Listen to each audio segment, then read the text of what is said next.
La limite de cette législation, elle est protectrice pour les locataires, par contre elle n'accompagne pas les petits propriétaires. Or les petits propriétaires aujourd'hui ils n'ont pas d'autre choix, ça va être de vendre leurs biens ou alors de s'appauvrir en faisant des prêts pour pouvoir procéder à des rénovations qui sont assez lourdes parce que la législation ne prévoit quasiment pas de transition. On est quand même sur un schéma à 4 ans, 5 ans, ça va très très vite. Et les DPE sont très très sévères. C'est-à-dire que vous avez effectivement un insert qui est mal fixé, vous perdez, votre note est dégradée.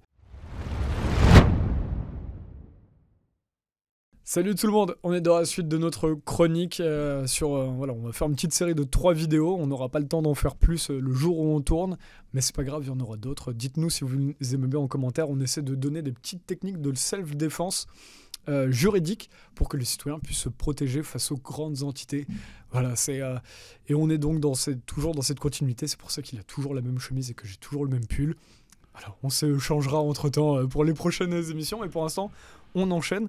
Là, on voulait parler de comment le citoyen peut se protéger face à tout ce qui touche à la loi climat, puisqu'il y a des évolutions qui...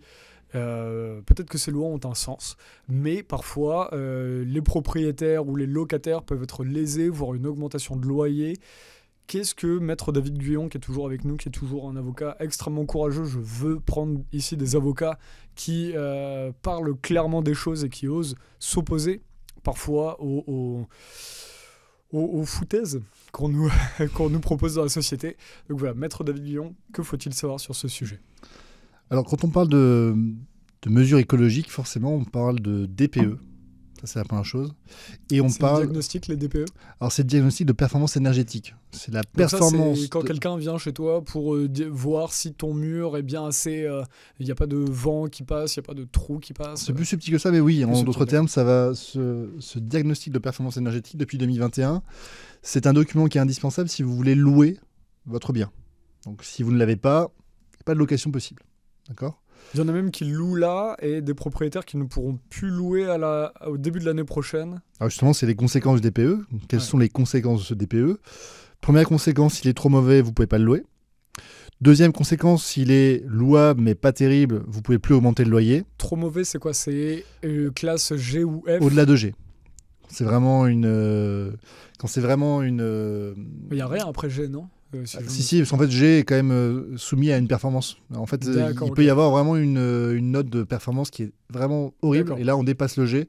Là, en ce cas, c'est pas louable. Là, c'est la grotte. Là, c'est considéré comme insalubre. C'est néolithique, quoi. C'est insalubre. Okay. Voilà. Et un logement insalubre ne peut pas être loué. Mais parce que souvent, si on voit jusqu'à G, quoi, de âge.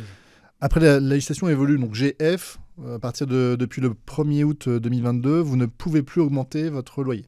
Donc, il va falloir faire des travaux. Et au fur et à mesure que le temps va passer, 2025, 2026, 2027, en fait, on va monter en catégorie. Si bien que jusqu'à D, en dessous de D, après, il ne sera plus possible de pouvoir louer son logement sans qu'on soit considéré dans un logement indécent. Alors là, on parle des propriétaires, celui qui a la chance d'être propriétaire et qui veut le louer. Là, le petit propriétaire qui a donc la chance parce qu'il est effectivement propriétaire, mais il n'a pas de chance parce qu'il n'a pas les moyens de pouvoir se mettre en conformité avec les nouvelles règles climat. Et c'est pour ça que je voulais parler de ça, on en parlera tout à l'heure, juste pour faire une petite... ce qui est dramatique là-dessus, c'est qu'il y a plein de propriétaires dans Paris qui ont un certain âge et qui ne vont pas s'embarquer à 80 ans à aller refaire tout un tas de travaux qui vont préférer vendre. Alors ça, on en parlera tout à l'heure parce que c'est très grave. Je vous laisse continuer. Bien sûr. Donc sur le DPE, aujourd'hui, c'est obligatoire. Donc déjà, si vous n'avez pas de DPE, il faut en faire un. D'accord ? Et si vous avez déjà quelqu'un qui est dans la location, bah, vous le faites dedans. Voilà, vous n'avez pas le choix. Tous ceux qui sont avant 2021 avaient une date de péremption, donc il faut les refaire. D'accord ? Pourquoi il faut les refaire ? Parce qu'en fait, les logiciels qui permettent d'établir la note de performance énergétique ont changé. Ces logiciels, ils font que ce soit un diagnostiqueur qui soit dans le sud de la France, à Paris ou à Brest ou à Bordeaux, va avoir exactement les mêmes règles. Ce qu'il va devoir en fait rentrer dans ce logiciel, c'est les caractéristiques du logement. Est-ce qu'il y a une fenêtre, 2 fenêtres, 3 fenêtres ? Est-ce qu'il y a du PVC ? Est-ce que c'est un matériel qui est rembourré, etc.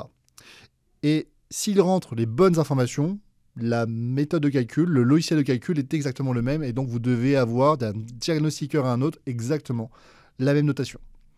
Vous avez un site sur Internet qui vous permet de vérifier que votre diagnostic est un vrai diagnostic, puisqu'il y a des petits malins qui se sont amusés à les changer.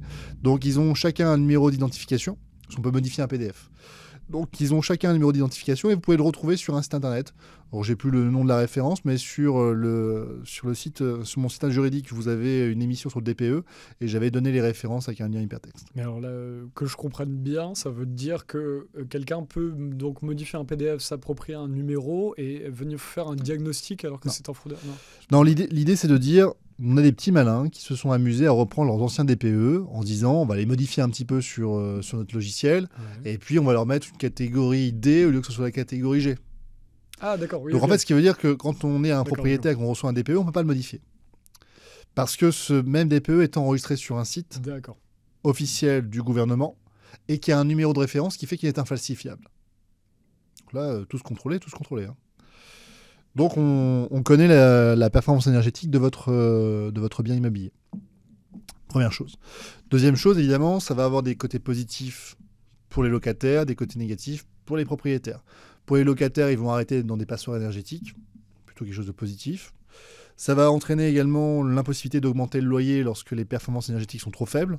Vu le coût de l'énergie aujourd'hui, c'est quand même pas des moindres et j'ai pu en profiter également à titre personnel lorsque ça s'est entré en vigueur. Donc c'est quelque chose qui est quand même pas mal. Mais là, il y a vraiment une différence entre celui qui connaît ses droits et celui qui les connaît pas. Parce que j'ai la chance de pouvoir faire régulièrement des émissions sur ce sujet et d'avoir beaucoup de dossiers en matière justement d'urbanisme et de construction. Sur Donc, sa chaîne YouTube, on en a parlé dans les autres chroniques, mais là c'est une nouvelle émission, donc les gens ne connaissent pas probablement pas. Vous pouvez aller voir sa chaîne qui est très fournie, David Guyon, avocat. Donc on a fait 2 ou 3 émissions sur les DPE et vous avez à chaque fois un article juridique qui accompagne l'émission et vous pouvez retrouver toutes les informations dessus. Et donc, depuis août 2022, plus de possibilités d'augmenter. Sauf que la plupart du temps, les propriétaires ou les agences immobilières, soit sont pas au courant, soit ne veulent pas l'être. Parce qu'après tout, si le locataire dit rien, on y va. Donc ça, c'est la première chose. La deuxième chose, Donc c'est comment que... le locataire peut se protéger là, à ce niveau-là alors Ah bah, il regarde mon émission. Qui est gratuite. Qui est gratuite. Voilà. Bah oui, il regarde Des conseils l'émission, juridiques gratuits. il regarde l'émission, il prend connaissance du site, de mon site internet et de l'article consacré à ça, et puis il reprend le petit paragraphe, il fait un courrier et il dit merci, il n'y a pas d'augmentation, et vous me faites intervenir un DPE s'il n'y a pas de DPE. S'il n'y a pas de DPE, il n'y a pas d'augmentation non plus. Hein. Il y a des propriétaires qui peuvent... Est-ce que les propriétaires ont le droit de proposer une augmentation s'ils n'y ont pas droit? Alors ils n'ont pas le droit d'augmenter le Ils ne loyer. peuvent pas imposer l'augmentation de loyer, par contre, effectivement, le locataire peut accepter l'augmentation de loyer parce que c'est d'un commun accord avec le propriétaire. Oui, évidemment. Oui, mais du coup, non. Est-ce que le propriétaire, alors qu'il n'est pas en droit d'augmenter le loyer, peut le proposer de l'augmenter quand même? Et là, le locataire se fait avoir. Alors, il le fera. D'accord, il le fera. Il le fera, bien sûr, il le fera. Donc le locataire doit se méfier de ça et regarder comment Le se locataire, protéger. il doit envoyer un courrier immédiatement ou un mail, et puis il explique qu'il n'y a Au pas propriétaire. d'augmentation de loyer et il ne règle que le loyer du mois précédent. Voilà. Et en cas de discussion, on va devant la commission de conciliation en matière de litige locatif et puis on réglera ça et ça sera très facile à régler. C'est Donc gratuit. c'est important que le locataire connaisse la classe énergétique de son bon, de savoir si le bâtiment peut augmenter. Alors il lui faut son DPE. Il faut que son DPE ait moins de 10 ans. D'accord ? Moi, encore une fois, j'avais un client, son DPE, c'était quand il était rentré en 2010. Nous sommes en 2023 à l'époque. Il y a 13 ans, donc là, ça va pas. Et surtout, depuis 2021, les DPE antérieurs ont une durée de vie limitée. Donc, on a prévu une phase de transition. Et à partir de 2022-2023, ces DPE sont devenus caducs. Parce que justement, les règles ont changé. Donc, en d'autres termes, si vous avez un DPE qui est antérieur à 2022, il faut le refaire. Donc, votre propriétaire doit venir vous proposer de refaire le DPE. Vous n'avez rien à régler, vous ne le payez pas, ce DPE, c'est le propriétaire qui a l'obligation de l'édicter. S'il ne veut pas faire son DPE, il n'y a pas de problème. Mais il n'y a plus d'augmentation de loyer. Donc là, généralement, les propriétaires réagissent. Ça, c'est le côté positif pour les locataires, bien entendu. Si on considère que le DPE est trop mauvais, il peut y avoir une déclaration d'insalubrité. Le locataire, qu'est-ce qu'il fait ? Il écrit à l'ARS, l'Agence régionale de santé, il écrit au préfet. Et il dit, je suis dans un logement insalubre, merci de m'envoyer 2-3 personnes de l'ARS, venir constater sur place et faire un rapport. Si le rapport conclut à l'insalubrité, et aujourd'hui on sait qu'un DPE très mauvais peut conduire à une insalubrité, le propriétaire se retrouve avec 2 obligations. Première obligation, il doit faire les travaux nécessaires pour que son logement devienne enfin salubre. Deuxième obligation, et pas des moindres, il doit payer le loyer de son locataire et le reloger. D'accord. À ses frais. Donc ça veut dire que vous pouvez vous retrouver en tant que locataire dans un logement, payé par votre propriétaire, le temps que les travaux soient faits pour qu'en revenant, vous soyez dans un logement de meilleure qualité. Donc ça, évidemment, c'est bien pour les locataires, mais ça n'encourage pas les propriétaires à conserver de tels biens ou même à investir dans de tels biens lorsqu'ils sont ric-rac. Donc ils vont préférer s'en séparer. Ils vont préférer s'en séparer. Et effectivement, on peut se poser la question de savoir si ici, ils ne se retrouvent pas volontairement appauvris par un changement de législation. À mon sens, en tant qu'avocat, je ne conseillerais pas d'attaquer la responsabilité de l'État sur une modification de la législation parce que, en tant que citoyen, on n'a pas de droit acquis au maintien d'une législation.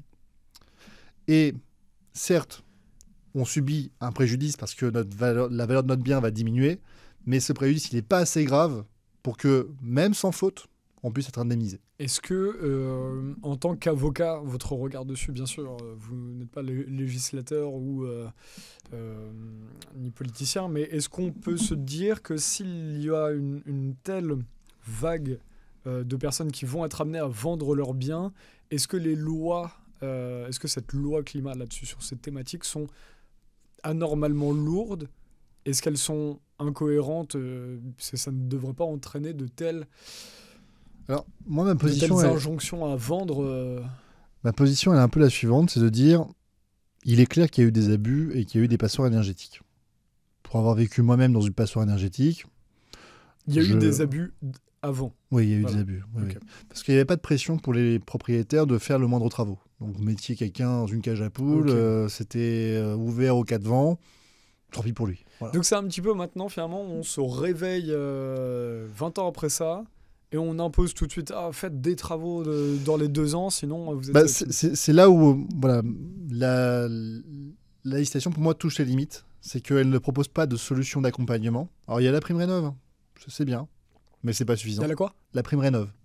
Prime rénov' qui permet justement aux propriétaires occupants, uniquement, de pouvoir financer une partie de ces travaux grâce à des aides publiques, des aides d'État, sous de certaines conditions. Donc, pareil, j'ai fait une émission sur ce sujet, mais c'est pas la thématique de ce jour, mais qui permet effectivement d'accompagner des propriétaires. Mais les conditions sont restrictives, les primes ont quand même largement diminué depuis 2023-2024, on a taillé dans les budgets, et ça ne concerne pas les propriétaires qui vont louer, propriétaires bailleurs. Donc, la limite de cette législation, elle est protectrice pour les locataires. Par contre, elle n'accompagne pas les petits propriétaires. Or, les petits propriétaires, aujourd'hui, ils n'ont pas d'autre choix. Ça va être de vendre leurs biens ou alors de s'appauvrir en faisant des prêts pour pouvoir procéder à des rénovations qui sont assez lourdes parce que la législation ne prévoit quasiment pas de transition. On est quand même sur un schéma à 4 ans, 5 ans. Ça va très, très vite. Et les DPE sont très, très sévères. C'est-à-dire que vous avez effectivement un insert qui est mal fixé, vous perdez, votre note est dégradée. Vous avez une cheminée, votre note est dégradée. Vous ne pourrez jamais avoir la catégorie A. Ils sont trop sévères ou justement sévères ? Disons qu'il devrait y avoir peut-être des paliers supplémentaires. Parce qu'aujourd'hui, évidemment, c'est très facile de se retrouver en catégorie F, en catégorie E, alors qu'en réalité, on a un logement qui est quand même plutôt de bonne qualité. Donc, à mon sens, il y a un manque d'accompagnement par des mesures financières. Il y a une insuffisance de la transition. Ça va trop vite. On veut aller de gré ou de force dans cette voie. Je pense que la voie sur la qualité du logement, c'est une bonne chose, mais elle ne doit pas se faire contre les propriétaires. Or, elle se fait contre les propriétaires. Et les dernières conséquences, elles sont trop restrictives. C'est-à-dire que si vous avez une catégorie G ou une catégorie qui dépasse un certain niveau de consommation, c'est insalubre. Et l'insalubrité, les conséquences sont dramatiques pour le propriétaire. Relogement assez frais du locataire et en plus, on m'enjoint de faire les travaux. Et si je ne les fais pas, le préfet peut mandater une entreprise, il fait les travaux, il m'envoie la facture après. Donc, faut pas rigoler avec ça. C'était très intéressant. On est arrivé quasiment au bout du temps qu'on s'était imparti pour cette émission. Est-ce qu'il y a d'autres éléments extrêmement importants à transmettre pour que le citoyen puisse se protéger justement là-dessus ? C'est très intéressant de voir ça et de comprendre à quel degré ça peut aller trop vite parfois. En conclusion, peut-être, parce qu'il faut quand même finir sur une phase d'optimisme, ce changement de législation, il emporte aussi avec lui la possibilité pour des nouveaux propriétaires d'acquérir des biens à des prix moindres en prévoyant une enveloppe pour les travaux. Et donc derrière, ça va peut-être un peu redistribuer la propriété avec des petits jeunes qui vont vouloir faire des travaux avec des projets. Et donc, quand la propriété circule, à mon sens, c'est toujours une bonne chose dans une société. Parce que là où une société devient particulièrement injuste, c'est quand quelques-uns ont la propriété de l'essentiel et qu'il est quasiment impossible de devenir soi-même propriétaire. Et ici, on va avoir, je pense, des opportunités par ce changement de législation qui va se faire au profit de certaines personnes qui auront probablement les possibilités de monter des projets qui seront rentables sur le plan financier. N'hésitez pas à aller voir Maître David Guyon, avocat, sa chaîne YouTube où il y a beaucoup de vidéos beaucoup plus techniques et fournies. Là, on voulait faire des petits formats. J'aimerais bien finir quand même par une chose, puisqu'on, comme je l'ai rappelé dans les 2 autres précédentes émissions, je vais recevoir ici que des avocats que j'aime dire courageux. Engagé, ça veut rien dire, mais courageux, c'est qui osent s'opposer à une forme de discours aujourd'hui. Maître David Guyon, on travaille depuis un petit moment ensemble, on se connaît depuis un petit moment, et je sais qu'il parle. Il n'a pas peur de parler de mesures de dérive dans le droit, de dérive totalitaire, dérive liberticide. Et on va recevoir des gens qui sont dans cette veine. Donc je voulais finir cette vidéo en faisant 5 minutes. On avait parlé un petit peu hors micro, vous et moi. Et je voulais savoir d'où venait, on se voit même, mais bon, on se connaît bien, donc on pourrait se tutoyer, mais on va finir en se voyant. Mais comment et qu'est-ce qui fait qu'un avocat comme vous, aujourd'hui, parle aussi librement de dérives liberticides? On est dans un monde où les gens ont encore beaucoup confiance parfois dans le gouvernement, parfois dans les médias. Et vous, vous dites non, ne croyez pas les politiciens, ne croyez pas ceux qui font les lois, protégez-vous en tant que citoyen. Qu'est-ce qui vous différencie, vous, de d'autres avocats ou de d'autres gens qui peuvent avoir peur? Vous parlez librement de ces sujets-là, comme on peut le faire à Nexus, mais on n'est pas beaucoup en France, quoi. Ce qui me différencie, peut-être le culot. Je pense que ça doit être ça, puisqu'il faut prendre le micro, il faut parler, il faut se mettre devant la caméra. Je vois beaucoup de confrères qui ont l'idée de faire une chaîne YouTube, qui ont envie de faire une chaîne YouTube, mais qui ne se lancent pas. D'accord. Mais qui partagent aussi un discours très dissident, rebelle, je ne sais pas comment dire. Ça dépend. J'ai des personnes qui sont complètement matrixées. Ils sont... ils sont encartés dans les partis, ils ont un discours très neutre. Bon, les partis, ça peut peut-être servir. Je suis pas trop parti. Moi, je suis pas du tout partisan, mais bon. Je pense que quand vous êtes encarté, vous renoncez quand même une partie de votre liberté de penser. Parce qu'il faut suivre la ligne. Sur la foule. Il faut suivre la ligne du parti. C'est ça. Et parfois, on peut ne pas être d'accord avec la ligne du parti. Il peut y avoir des divergences. Et je pense qu'en étant encarté, malheureusement, on renonce quand même volontairement, mais nécessairement. À une partie de sa liberté. Donc, c'est vrai qu'en n'étant pas encarté, je fais un peu ce que je veux. Et ça permet quand même de pouvoir, à mon sens, avoir une parole beaucoup plus libre. Autre point, j'ai aucun conflit d'intérêt. Ça, on en avait déjà parlé dans d'autres émissions. Et qu'est-ce qui fait que, justement, tu pourrais te dire... tu pourrais rester juste chez toi, quoi. Enfin, à pas te prendre la tête avec... les crises sociales, etc., aller sur des sujets beaucoup plus plan-plan, peut-être. Ouais, je me dis aussi pourquoi je fais ça. Je me la pose la question. Non, parce que c'est bien, ça peut être bien pour les gens de se dire ok, je vais faire comme lui, je vais y aller, quoi. Je vais reprendre peut-être ce que j'avais dit à l'université de souveraineté à Arras. Je pense qu'au moment où on arrive au crépuscule de sa vie, le seul bilan qu'on peut se poser, le seul bilan qu'on peut faire, c'est quelles sont les bonnes actions que j'ai faites.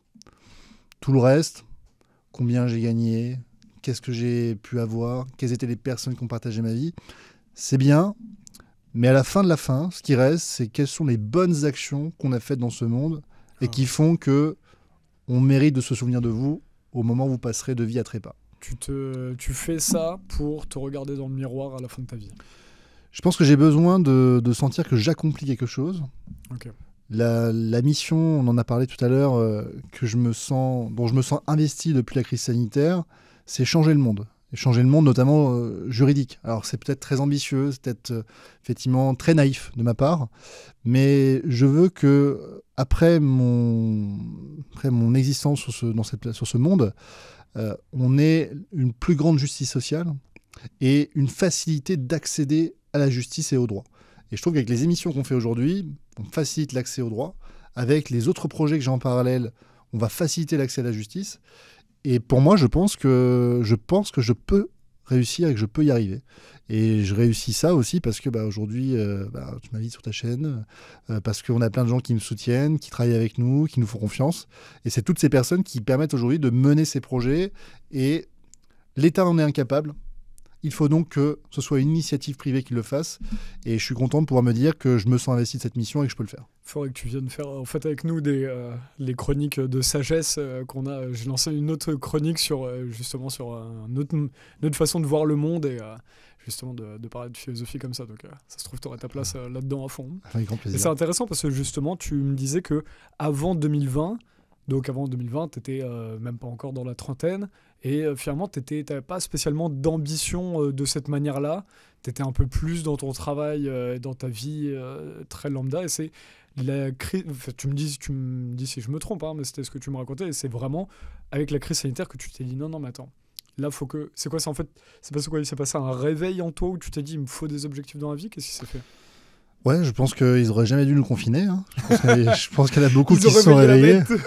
Ouais, je pense que je me suis posé plein de questions et je me suis dit bon, c'était très bien tout ce que je faisais, mais quand on me posait la question qu'est-ce que tu fais dans la vie, je me sentais pas particulièrement fier d'être avocat.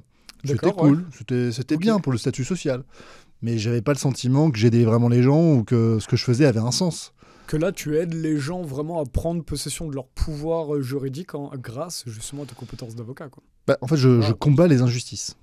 Alors après, ça marche, ça ne marche pas, mais en tout cas, j'ai l'impression d'être du côté de ceux qui sont les plus opprimés, de ceux qui n'ont pas trouvé d'avocat. Je pense aux soignants suspendus, très souvent, viennent me voir un peu en désespoir de cause. Ils auraient voulu prendre un avocat à côté de chez eux, mais malheureusement, des David Guillon, il n'y en a qu'un en France. Donc, ça sera David Guillon, et même s'il est à Montpellier, où qu'il soit, on y sera. Donc, clairement, aujourd'hui, je me sens investi de cette mission, et je reste intimement convaincu, c'est peut-être de l'optimisme déraisonné, que je peux réussir dans cette mission. Génial. Et tiens, il faut qu'on te laisse partir parce que tu as d'autres rendez-vous après. On en reparlera éventuellement à l'occasion. C'est extrêmement intéressant. Juste, est-ce que rapidement tu peux nous expliquer? C'est en tant que journaliste, par exemple, quand on fait ce travail-là de dissident, il y a beaucoup de pression. Les gens qui vont dire, voilà, fais un travail, c'est dans un magazine complotiste, je sais pas quoi, toutes les genres de d'âneries qu'on peut entendre aujourd'hui. Non, on fait un travail rigoureux, on essaie justement de travailler pour la vérité et de donner du pouvoir aux citoyens. C'est ça, ne nous définissez pas autrement, c'est ce qu'on fait. Mais par contre, on est face à beaucoup de pression extérieure, de harcèlement moral, comme pour faire le lien avec la deuxième émission. Et en tant qu'avocat, quel risque tu as à parler comme tu parles, librement comme tu parles?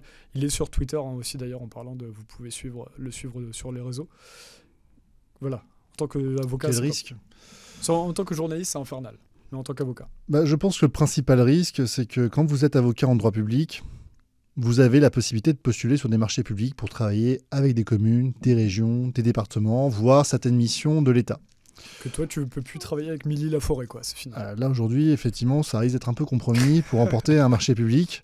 Donc, je me suis privé, effectivement, d'une belle base de clientèle qui aurait pu apporter de la régularité dans les dossiers, puisque quand on travaille avec des particuliers, c'est du one-shot, peut-être un ou deux dossiers, mais généralement, ils ont besoin de vous à un moment, et puis après, c'est terminé. Donc tu te fermes des marchés. Donc déjà, on se ferme des marchés publics et on se ferme aussi de la rémunération. C'est-à-dire que souvent, je sais qu'on me dit sur les réseaux, vous en faites plein les poches. Bon, venez voir les bilans, venez voir tout ce qu'on donne, venez voir aussi toute la richesse qu'on crée. Ça me fait marrer, il dit ça aussi dans le journalisme. Ah, vous êtes là pour l'argent, vous savez combien on gagne quand on est journaliste rebelle? Ça paye pas le journaliste rebelle. J'aurais dû faire avocat rebelle. Puis en plus, on est payé pour un travail qu'on fait. On n'est pas payé pour rien faire, rester à la maison. Donc on est payé pour un travail qu'on fait. Bon, je ne vois pas où est le problème, mais bon, qu'importe. C'est malheureusement la société telle qu'elle est.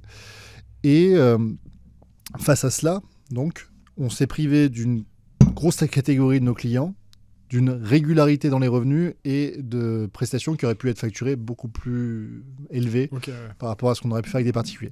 Donc c'est ça le risque. Maintenant, est-ce qu'il faut que je renonce à tous les principes que j'ai pour pouvoir toucher ce type de clientèle? Non. J'espère qu'un jour, on aura des communes, on aura des départements qui, parce qu'ils m'ont vu sur des émissions, parce qu'ils m'ont vu dans les principes que je défends, se reconnaîtront et se diront, ok, s'il remplit les conditions du marché public, pourquoi pas travailler avec David Guillon.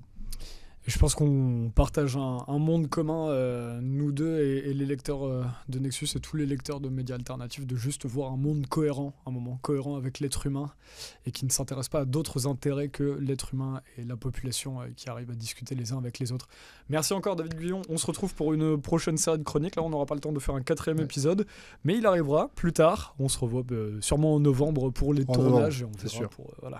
C'est ça pour eux. Je sais pas après quand est-ce que ça sera publié, mais vous les verrez assez tôt sur Nexus. Merci encore, Maître de Merci, Vivre. Romain. Merci à vous. Merci Bye à bye. tous.